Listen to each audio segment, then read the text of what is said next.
Welcome to American Legacies, where we explore incredible stories of the people who shaped the nation.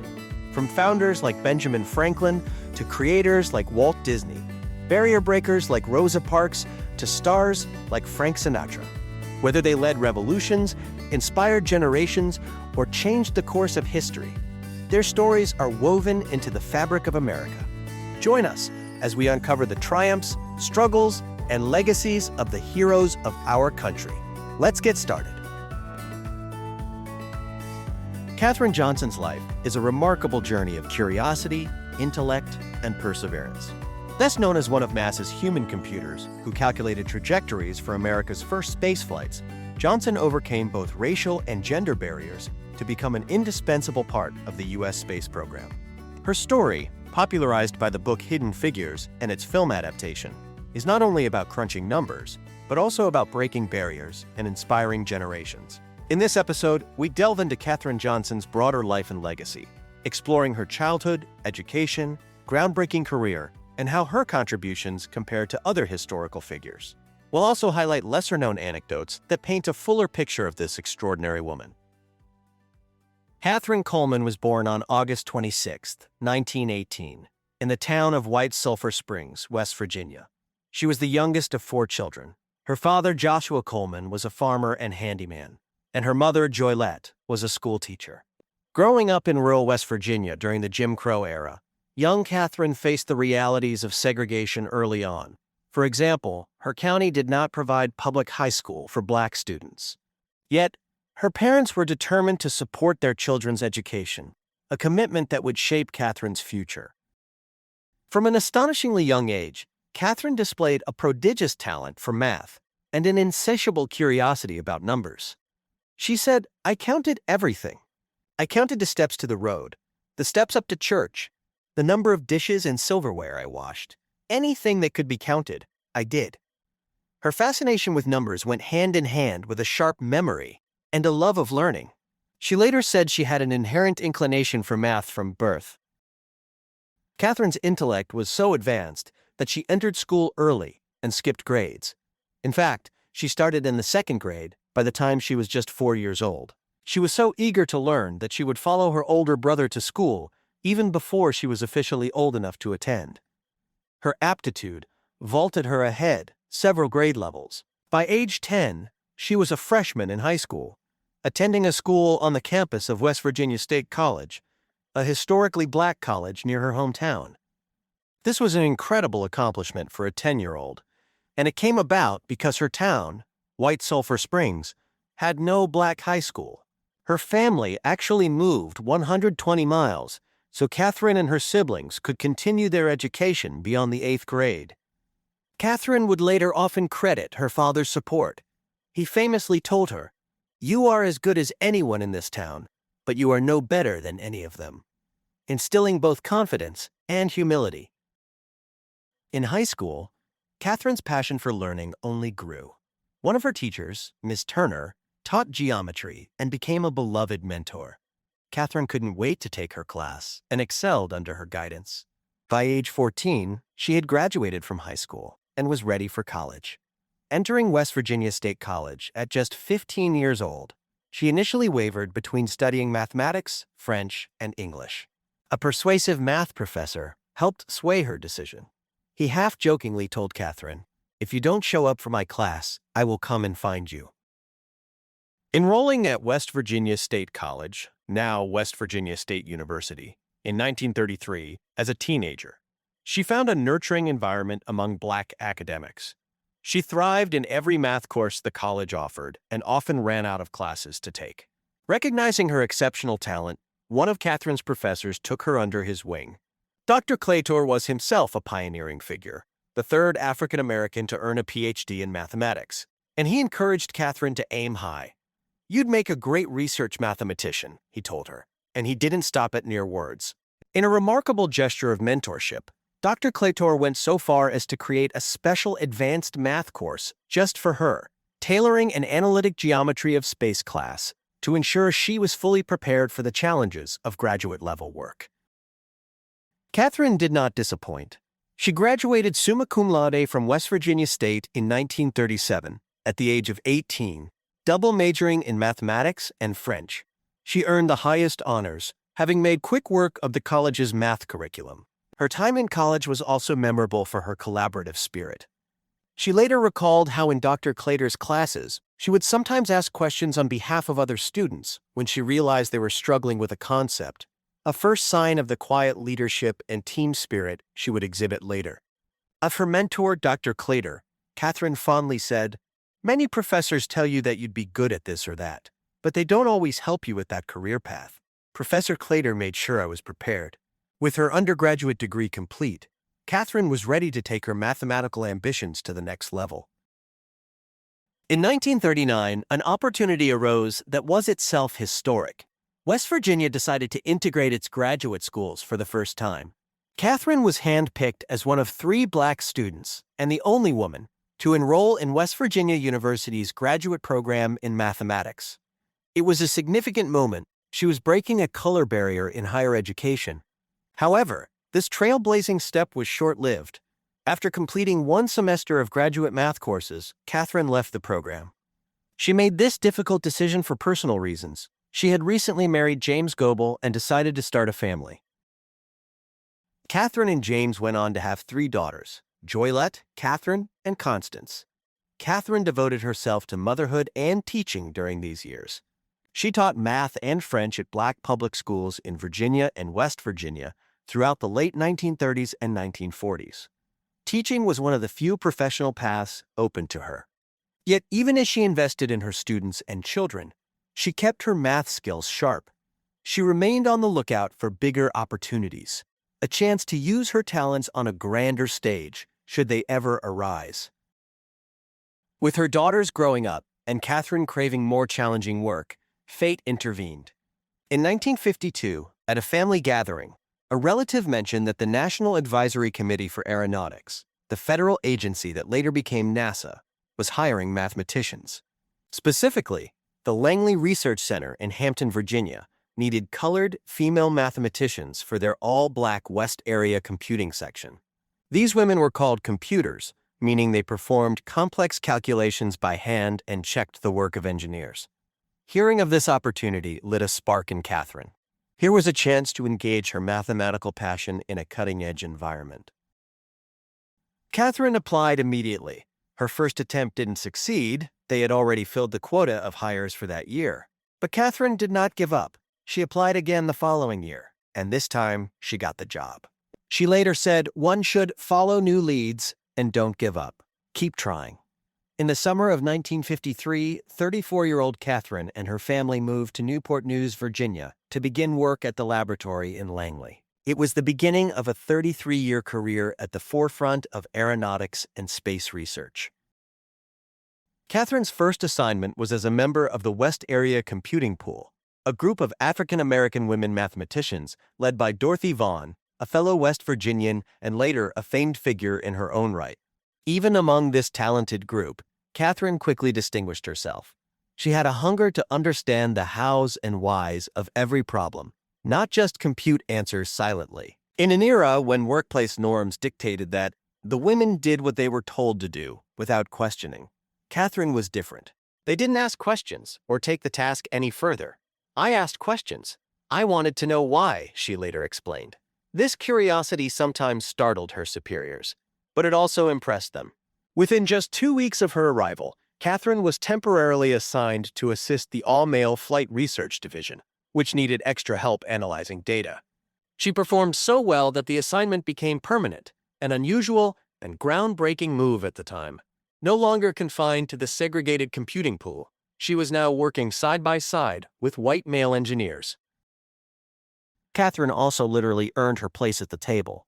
In the 1950s, women, and particularly African-American women, were not invited to the engineers' meetings or the editorial conferences, where research findings were discussed and reports were peer-reviewed. At first, Katherine was told that women simply didn't attend these meetings. Her response was a polite but fearless question.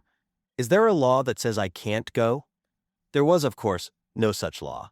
One of her bosses saw no reason to bar her and said, "Let her go." She proved her value immediately. In one meeting, when an engineer posed a question about a calculation, Another quickly said, "Katherine is here, ask her, she did it."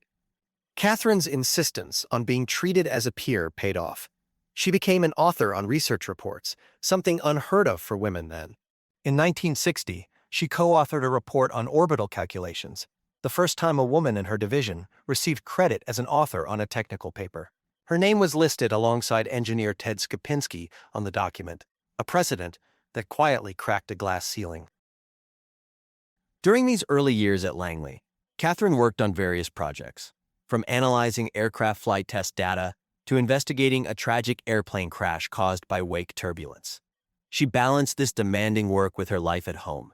Tragically, in 1956, her husband James Goebel passed away from a brain tumor. It was an immensely difficult time. She was a young widow with 3 children to care for.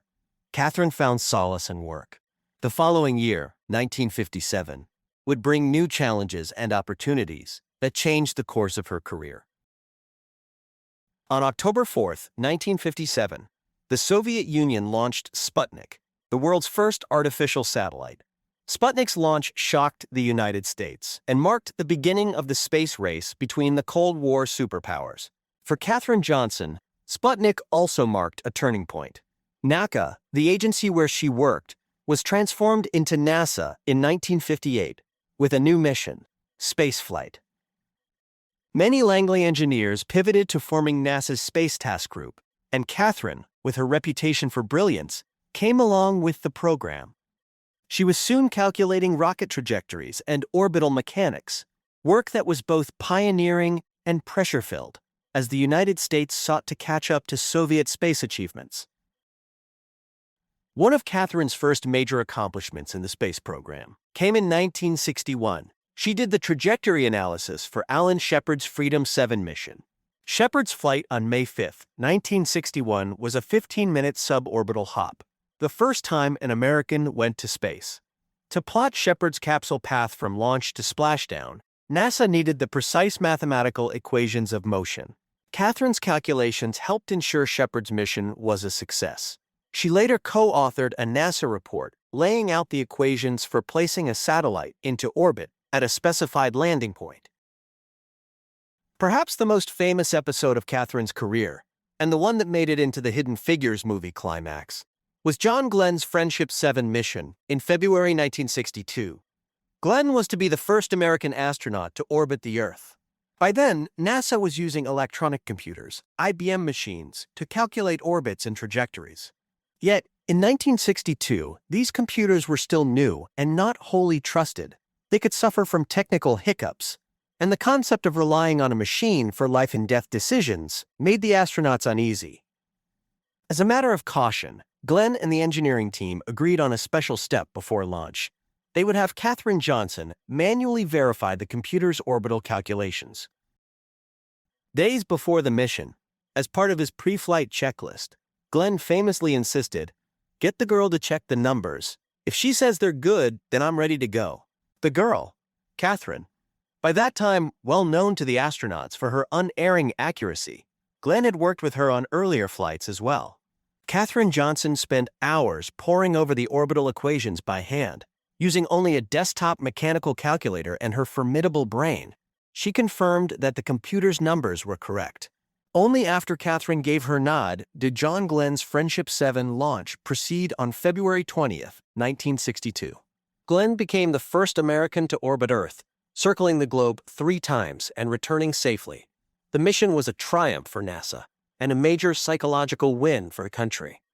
Katherine Johnson's role, though behind the scenes, was crucial to that success. Glenn had literally trusted her calculations with his life. Years later, Katherine recalled the moment with typical modesty. "He asked me to do it, and I did it. They didn't ask me to go back over the calculations, because when I did it, I had done my best, and it was right." In her eyes, she was just doing her job, but to others, her work on Friendship 7 was the work of a hero. After Glenn's orbital flight, NASA accelerated its efforts to put an American on the moon. Katherine Johnson continued to play a key role in these ambitious projects throughout the 1960s. When asked later what her greatest contribution was, Katherine said it was her calculations that helped sync the Apollo 11 lunar lander with the Moon Orbiting Command Module in 1969. In essence, she helped work out the math that let Neil Armstrong's lunar module rendezvous with Michael Collins's command module orbiting the Moon, a critical part of the plan that had to work for the astronauts to get home from the lunar surface. Apollo 11, of course, succeeded in landing the first humans on the Moon in July 1969, and Katherine's behind-the-scenes computations were part of that historic moment.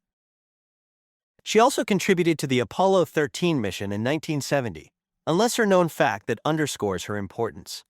Apollo 13 famously suffered an explosion on the way to the Moon, crippling the spacecraft. Johnson worked on the team that developed contingency navigation procedures to help guide the damaged spacecraft safely back to Earth. The Apollo 13 crew's safe return was considered a successful failure for NASA, and Katherine's work on backup calculations helped avert disaster. Throughout the late 1960s and into the 1970s, as NASA's missions evolved, Katherine continued to adapt. She helped with the Space Shuttle program in its early days and worked on the Earth Resources Technology Satellite, ERTS, later known as Landsat, one of the first and longest-running Earth-observing satellite programs. By the time she retired in 1986, Katherine had co-authored 26 research reports at NASA, spanning topics from aerospace to celestial navigation. She spent 33 years at Langley and loved every minute of it. "I loved going to work every single day," she said of her time at NASA. Her extraordinary career spanned the era from early jet aircraft research all the way to the Space Shuttle, an incredible period of technological change that she navigated with grace and skill. In 1959, Katherine found love again and remarried. Her second husband was Lieutenant Colonel James A. Jim Johnson, a distinguished Army and Navy veteran. They combined their families. Jim Johnson had children from a previous marriage and stayed together for the next 6 decades. Katherine's 3 daughters grew up seeing their mother contribute to historic events, though Katherine herself was always humble about her work. Balancing motherhood with a demanding career was not easy, but Katherine managed with the help of family and her own determination. Her children recall that she would attend PTA meetings in her NASA work clothes, perhaps the only rocket scientist in the room. And yet many neighbors simply knew her as a kind, intelligent woman, not realizing the scope of her achievements until much later. Outside of work, Katherine enjoyed simple pleasures. After retiring in 1986 at age 67, she finally had time for leisure.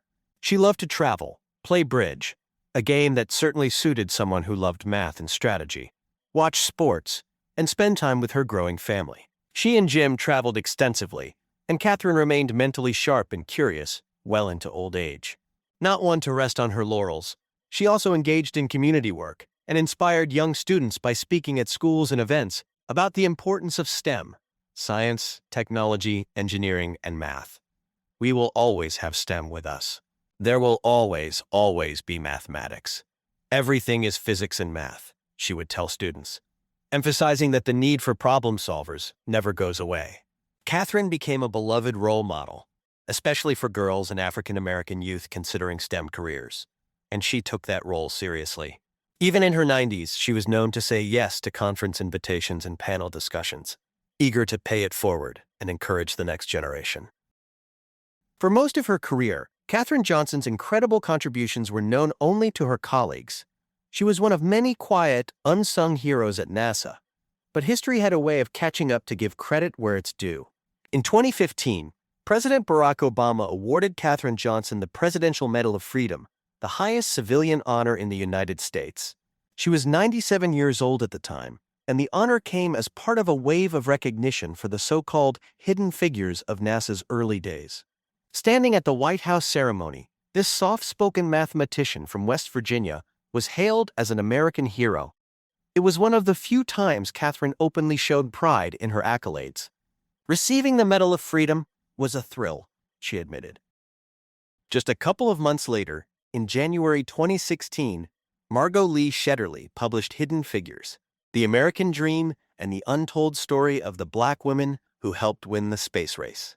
The book told the story of Katherine Johnson and her black female colleagues, like Dorothy Vaughan and Mary Jackson, bringing their contributions to light.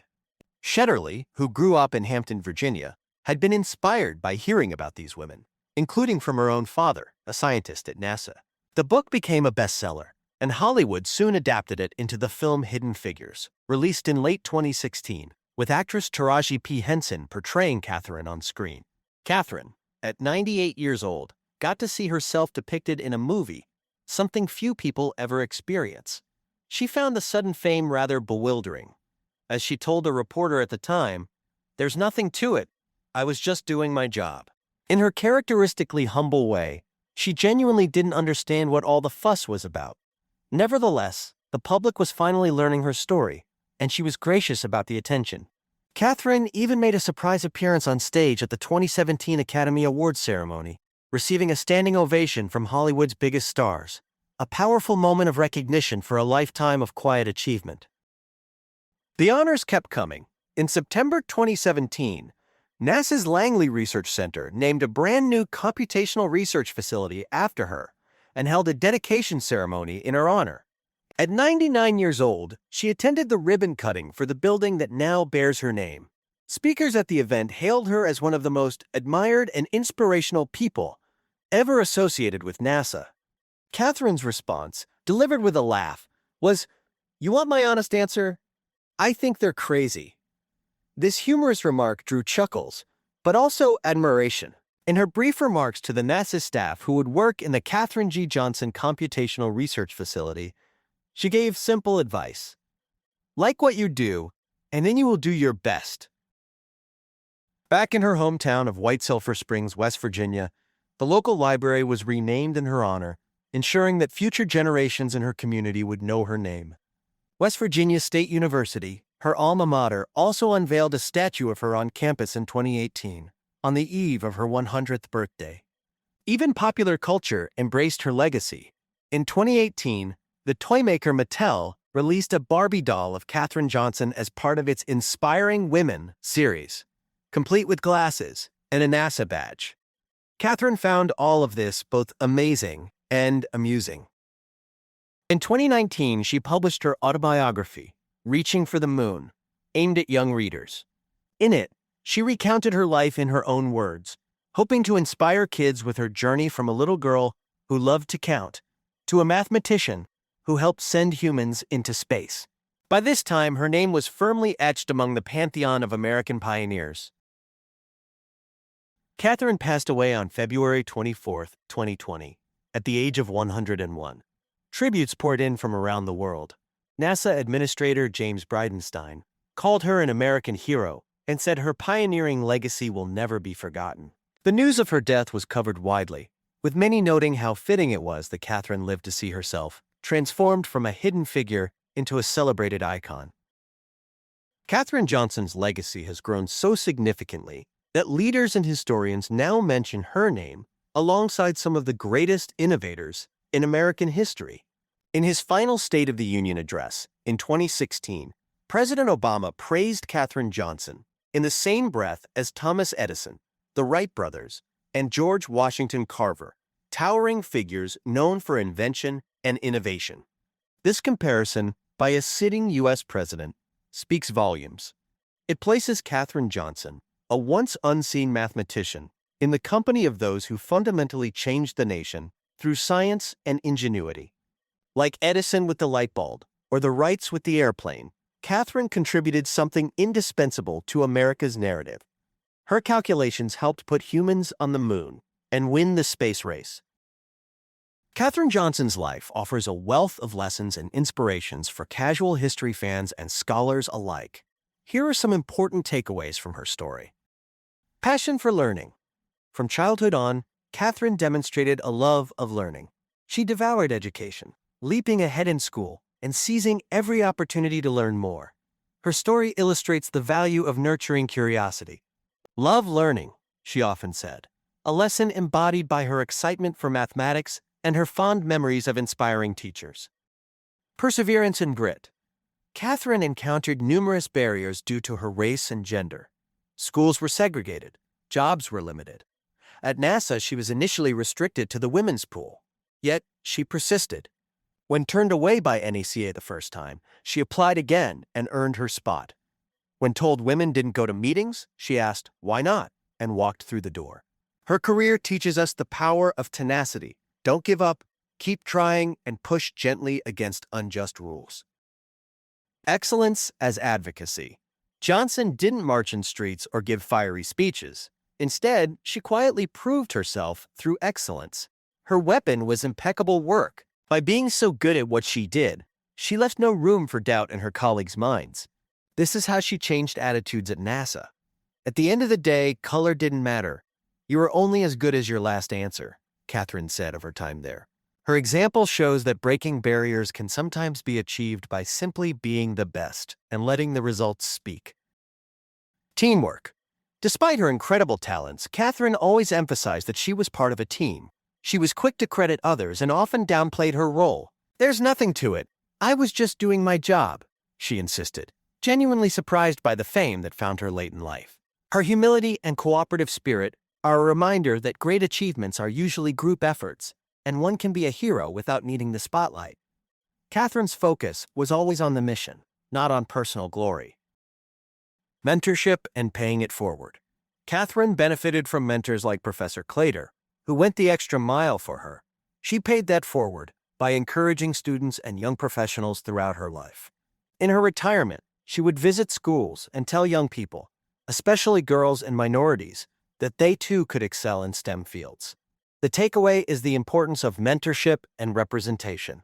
Seeing Katherine, a Black woman mathematician, inspired countless others to pursue science and engineering. Her story highlights how one pioneer can open doors for many. Balancing confidence with humility. Katherine's father taught her, "You are as good as anyone in this town, but you are no better than any of them."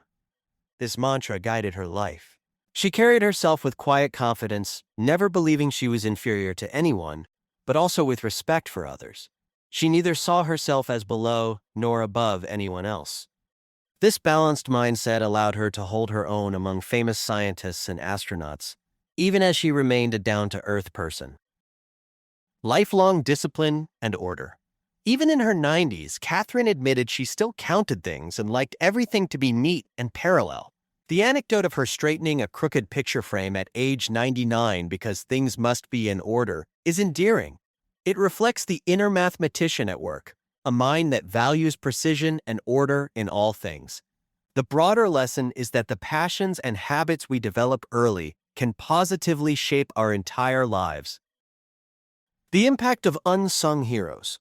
Finally, Katherine's legacy teaches us about the value of unsung heroes. For decades, the world didn't know her name, yet her work was pivotal to some of NASA's greatest triumphs. How many other hidden figures might be out there in history, quietly making a difference?